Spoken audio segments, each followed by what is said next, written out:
right. Finished up my pepperoni and cheese thing I found right here. 150 calorie snack. And I got a little peppermint. And then I'm gonna probably go by a 7-Eleven and pick up Linda's drink. And then it'd be cool if Linda started a brewery. She could call it Linda's Drink. Like a lemonade Linda, that kind of stuff. And then I'll probably head back. I've been thinking about Escape from Maine. That's actually a book. It probably is like a novel. It appears to be fiction, but really, to be honest, when Escape from Maine, it's mostly based on real events. Not a lot happens in it. I guess it's postmodern fiction. But what I did, and I'll just tell you my technique on it real quick, is each day, and I lived in Maine for 17 months, but I wrote Escape from Maine for only 15 months out of the 17. I was working on short stories for 2 months, and some poetry, and then like a play called, I think the play that I sent to the center that I guess I just kept, because Bobby was already doing his playwright stuff at the center. I don't know if they watched the show, they might, but that one was called The Unfinished, or was it called The Unfinished? I think it was called The Unfinished. And it's kind of about this writer. Okay, here we go real quick. Forgive and you'll be forgiven. It's kind of that's going to be Luke. I think it's in Luke. The Unfinished is kind of like he's visited by these characters he never finished. So they're haunting the writer. It's a little Pirandello. 6 characters in search for an author, but he has like writer's block, and he doesn't finish all his work. So the characters come back and they're unfinished. They want to be finished. That kind of haunting, and it was kind of a one act, and they just didn't have room for it in the roster, so it just went to their email. Talking about the Center Theater in Dover, Foxcroft. Real quick on the Escape from Maine. So there's like 4 major areas, other than Waterville, which would be a 5th one. And Bangor, which would be a 6th one. I would say there's 6. Yeah, I would probably say 6 areas. Penobscot, and then the Penobscot River is a little bit different than the Piscatacus, which is hard to spell. Both are hard to spell, but Piscatacus is. I was in the Piscatacus County seat. So I started off in Parkman. So that's a section of the book, or the novel. Then I move into Guilford, which Parkman is kind of isolated, a lot of camps. So it's campgrounds. There was a guy, he didn't make the book, I don't think, but it was a story later that I found out. He was a hermit that lived in like a 10-foot hole under the ground through the winters for 10 years. He used blankets and propane tanks to stay alive. But he stole a lot of what he needed from all these camps. Some were in Parkman, some were in Abbott. I'm not real for sure if that's correct, but they were in different areas. Right in the area. He was charged with 1,000 thefts. But the judge saw him as mentally ill and looked over him, and they didn't imprison him, but he was charged for 1,000 thefts. But they watched over him, and they made sure that he was either like working or part of the community, and he wasn't like isolated. It was a disease where he had to be isolated. They didn't make the book, okay, but it made the vlog about Escape from Maine. But anyway, there was Bert Shavitz, who lived in Parkman in a cabin. That's a section of the book. He lived down the way, and his schoolhouse was right next door to where I was living in a small cabin. But his schoolhouse was taken over by a guy named Chris, who was in the story. I'm pretty sure I probably changed everybody's name, and I changed my own name. And I'm visited by Mormons in the middle of nowhere. Mormons come in. We have like a battle of theology with the Bible a little bit. Chris, of course, he helped me quit smoking. So the character, which is kind of sum this up, but his name is Camden. Last name is Jonah Samuel Camden III. So it's names that I got from seeing things. Like there was a Camden Bank. There's Samuel, which I read Samuel from the from the Bible. I had a Bible and I was reading Samuel 1st and 2nd. And then there's Jonah, which is a little bit based on Jonah and the Whale. from the Bible as well. I think there is a book of Jonah, and isn't there? There is a book of Jonah, yeah. And so, you know, I was searching for God, so it could be a pretty important book. And there's a thing where I'm supposed to be baptized by a Pentecostal church that's out there in I believe Newport, called Gateway Pentecostal. They're really great people. I went there and hallelujah, and I didn't go into speaking in tongues, but I have done it since, though. I was able to speak in tongues later on. I wasn't able to on the spot. And that's the case with Pentecostal. But it's kind of juxtaposing Trinitarian and Unitarian beliefs, and also Pentecostal and Baptist, which are kind of the difference between some of that. The Catholic are very strong in Trinitarian, and so are some of the Baptists.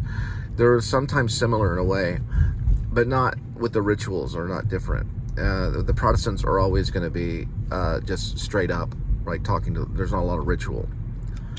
But the Unitarian, I believe that basically that Jesus is kind of pretty much God.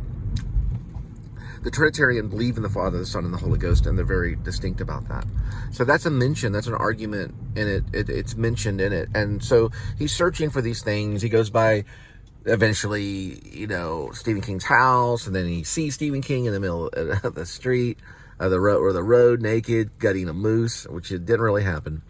It was like a fantasy thing. He also fantasizes digging in the back of Stephen King's neighbor's yard and digging a hole all the way to Stephen King's basement and breaking through the wall and stealing a very viable story that Stephen King, his first commercial story, which I believe was The Glass Floor. So, you know, it has all these tunnels and things, and there's a tunnel in the screenplay, because I wrote a screenplay loosely based on it. And there's these things that it goes through all these maybe dream sequences, and he's pretty much in the factory. The factory was called Hardwood. I changed it to Havenwood in the story.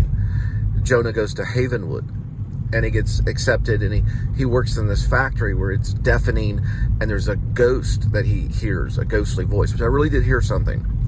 A voice of a ghost that said, "You'll never do a talkie." And it was a weird thing, because there's some haunting stuff in Maine. I won't get into everything, but there's some weird stuff. Anyway, don't want to get into the whole book. It's a 900-page book, but it probably could be shipped around and edited, you know. Thomas Wolfe's first one was "Oh Lost," and that was turned into "Look Homeward Angel" for the public. Right? "Oh Lost" was not for the public. It was unabridged. So all you're seeing and all you're going to get is the unabridged version. I have it on a computer. Whether I would ever get the opportunity to bind it and get some editors, like a team of editors or like some editors to work on it, it's a possibility if I fall into it. But it's amazing that I'm actually still working on chapter 80 of Rib, which is parentheses or Dog Night Out, close parentheses, Shepherds of Alaska. It's amazing that I'm still actually even working on it. I've worked on it pretty intensely, waiting for the food drop today, or going to the food drive today. I have to do a version of that. And so there'll be a chapter 80. Maybe, I don't know if I'm going to predict it for August. It might fall into September. What I'm trying to do, guys, I'm switching, I'm kind of, ooh, we got something right here. What in the world? It's an armadillo. Very common in Texas. What I'm trying to do is I'm going from my early roots of Escape from Maine, which I like. Okay, I wanted to talk one last thing about technique in that. I would have a little sheet of paper, not very big at all, something that you could, like almost smaller than a note card, right? And things would happen through the day, and I would write that down and leave it on the keyboard. And that was what the little scene or the short story was going to be. And I would choose maybe sometimes between 7 or 10 things. It could be Shaw's grocery store, Bert Chavet's, because that's where I met Bert Chavet's, was at the Shaw's grocery store. And then that would be on the actual little piece of paper. And then there'd be something like underneath that,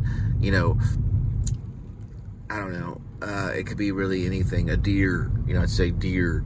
And then maybe I saw some deer. And then I would recall what I wanted to say in the book. And I would give myself anywhere between 30 minutes or hours until I fell asleep at the keyboard. I worked on a Dell computer tower. It was a tower Dell computer with a screen, and I had this little boxy chair that was like a restaurant chair. I hated that chair. I never got the chair thing down, not even today. I found my work chair that I work with, but that chair had like this little hole in it, and I remember when I finally left Dover Foxcroft, I threw that chair down a set of stairs right in front of my stepdad. But switching back over to rib, the technique for rib is not really the same. It's more kind of me trying to fit plot pieces together, because rib has a plot. Escape from Maine did not. It was just moments in time and space with this character just going around, right? So it was like things that would happen to me because I was not aware of what could happen in Maine and the state of Maine. It just, things would happen to me, and I'm like, this is not like Texas. Negative 20 degrees, what? 15 deer flying across the road. Look, there's a moose. Bert Chavet's still alive, that kind of thing.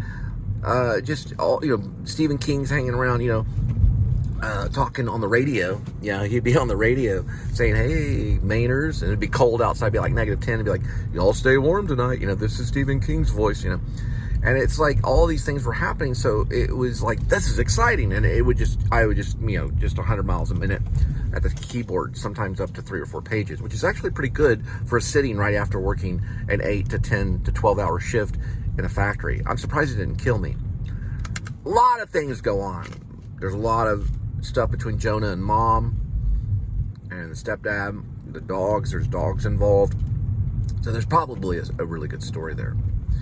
Now with Rib, it's me wanting to escape from here, right? In fantasy, so the fiction thing, and it was kind of something that scared some people. Look at this right here, and the whole thing about Israel and all that stuff was probably coming from the news and from seeing I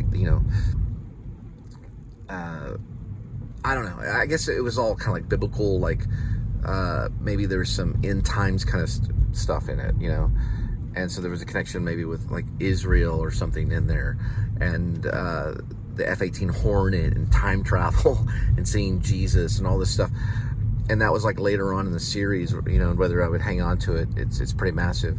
But what I can do is make a chapter like a page, so I can fit all these plot points, and so it could be kind of a story or a novel that's based in plot points. And then there's revolution possibly, and like it's just it's like fiction kind of things that probably from reading Revelations. I think it's probably inspired maybe by Revelations, because Revelations is like. It's not really anything like any of the other books in the Bible, but this is not biblical. This is just something that came upon me and is hanging on. So we're going to let the dwarf go on chapter 80, and it's not my favorite chapter right now, and I'm really trying to structure it to send it out. You're going to see a big change in style in chapter 80. It may be the musical chapter that need to be there, and it may be me trying to make a point in descriptions, but a postmodern point and not a modern fiction point. A postmodern point about something in a way of doing it. Then what we got is we're going to switch over probably to Jed Wilson, or maybe even Dwight East. Probably Dwight East, who's stuck in the cabin. But right now I'm just throwing this out here. We've got a total of 14 minutes. Yeah, this will probably be. I don't know if this would be an isolated post or not. It might be. All right. Got to get to 7-Eleven. Novels are probably, I think, the most difficult thing that you can do so far. It's not like writing a song or doing a play, but it's pretty difficult. Waiting for the green light.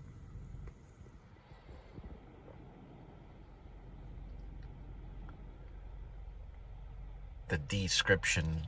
I think I talk about that in one of the books, of describing, because the scribes were scribing from God. They were affected by God. The describe, to undo that scribe, is sometimes, I think, where descriptions sometimes lie, because I have trouble with descriptions. It's something I struggle with.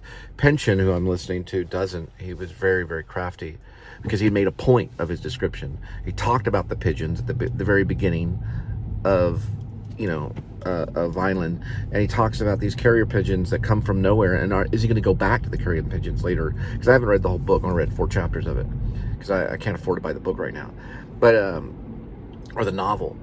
And so, those carrier pigeons mean something because they carry a message, right? And that's brilliant, him starting off the story that way. So in description, sometimes it represents what the writer is trying to even say in a theme. You're describing something for the point of getting across a theme. You're describing it because it needs to be described, not because you're thinking, what does the room look like? It's not about that, I don't think. It's about what needs to be said about the room to fit into the through line of the super objective of what the writer's trying to say. There'll be certain points of the room, or certain points of the hill, or the mountain, or the deer's eyes, or whatever comes across. It's the same exact thing. But then again, Stephen King doesn't always follow that either. All right, go set one.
They're like 49 cents. Oh goodness. 29 cents.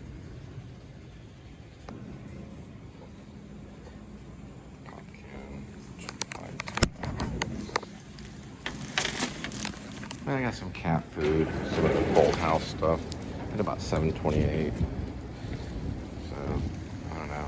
The ramen noodles rang up at 49 cents a piece, even though it was 29 cents. I don't know. Figure that one out. Alright, so I found, well, this is just the vanilla bean one. It's what I usually get. So it's Bolt House Farms. And I get this, or at least try to get this once a week. It's vitamin D, vitamin C, vitamin B12, calcium, zinc, potassium, magnesium, which is important if you're taking an extra D3. You want to take magnesium with it. I consulted some online doctors. They recommend that. Balance your magnesium. About 45%, I think is what he said, with your vitamin D. If you're doing extra vitamin D, it helps both of them. This is loaded with a lot of vitamins and stuff. And then, of course, calcium is made with, it's like a fat-free milk. This one's my favorite. It's the no artificial colors and excellent source of protein. This one is Bolt House Farms. It's like a, just in case you're not getting all the vitamins. There's a vitamin booster. I always feel better. Haven't had a lot of calories today. And it's 30 grams of protein. It's pretty good. All right.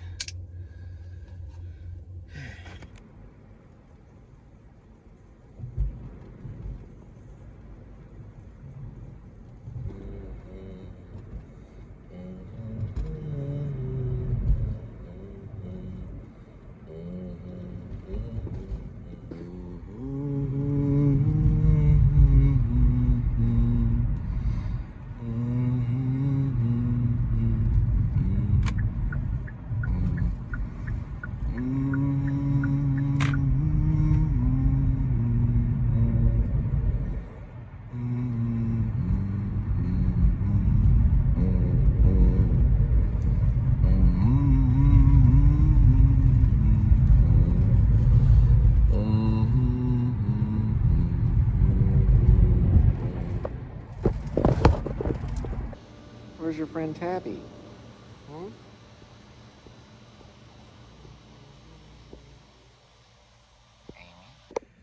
Little kitty on the couch, watching E.T., then you say, ouch.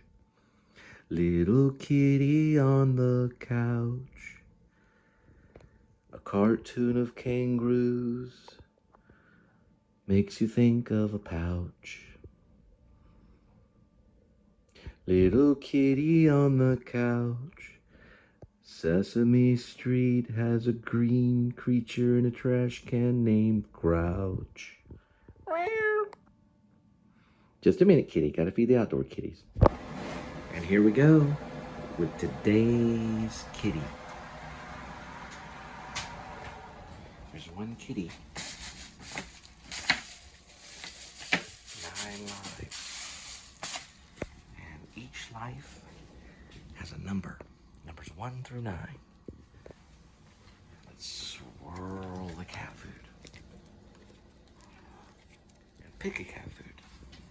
Today's kitty will be having fancy feast. Tuna feast and gravy grilled.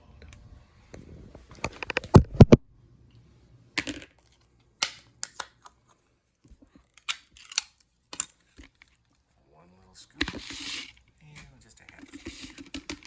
Good to go. A whole feast.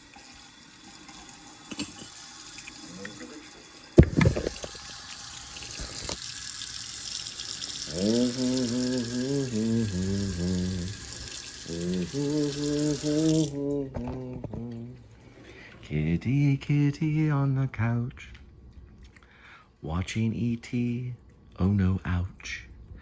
Kitty, kitty on the couch, kangaroo cartoons and their pouch. Kitty, kitty on the couch, there's a green monster in a trash can on Sesame Street called Grouch.